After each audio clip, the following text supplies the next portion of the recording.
national nonprofit called Students for Liberty. These organizations encourage students to think for themselves concerning individual rights and self-government. First, I'm not here to advocate for the Personal Protection Bill.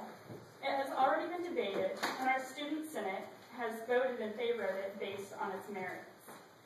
No, I'm here to express my frustrations with the action of John Claybrook to take it upon himself to veto the decision of our Senate, and in doing so, single-handedly tread on the rights of every student on this campus.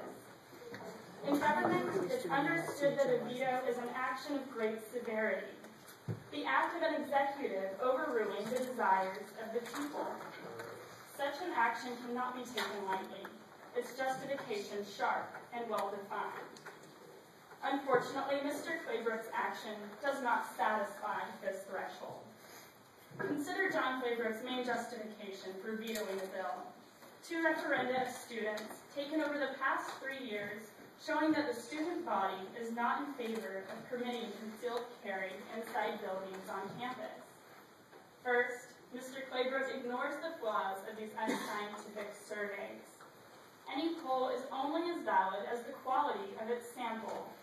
Ask yourself, how many students were even aware the referendum was going on?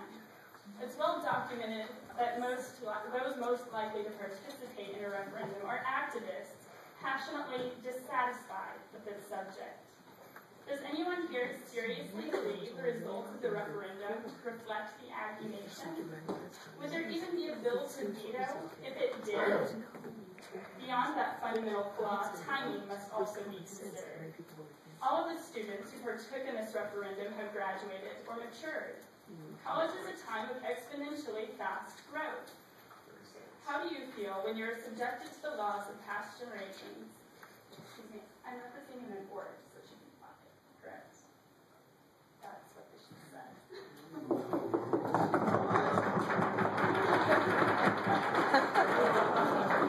You're correct.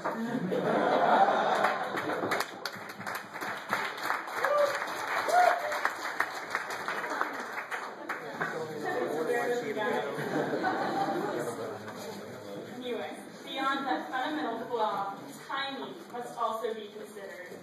As I noted, all of the students who took part have graduated or they've matured. College is a time where we've all exponentially grown. How do you feel when you're subjected to the laws of a past generation, many of whom are no longer even affected by the mandate they are voting on? Do you want our campus government to reflect the injustices we all face outside politics? Or would you rather set forth an example to our nation? Mr. Claybrook also fails to respect that our Student Senate, much like that of the state of Texas or the United States, is a representative government. The president, if citing student opinion, should also respect his own position as a representative.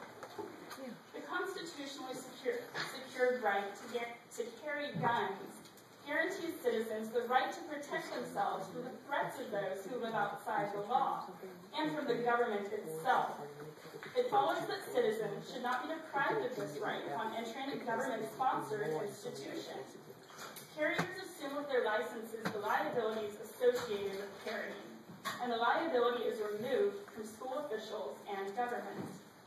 School rules against concealed carry work in direct opposition to the law of the great state of Texas and to the historically defensive nature of this school, which was once full of young men no older than us, who abided by the same honor code we are committed to, and who were intentionally armed in order to defend our inherent right to life and liberty. To Mr. Claybrook, I respect your right to disagree with the concealed carry bill. I commit literally all of my free time to fighting for the right for each of us to support whatever we believe in. However, I have a responsibility to stand against your action as president. Senators, the reputation of Texas A&M has always been one of courage, integrity, and patriotism.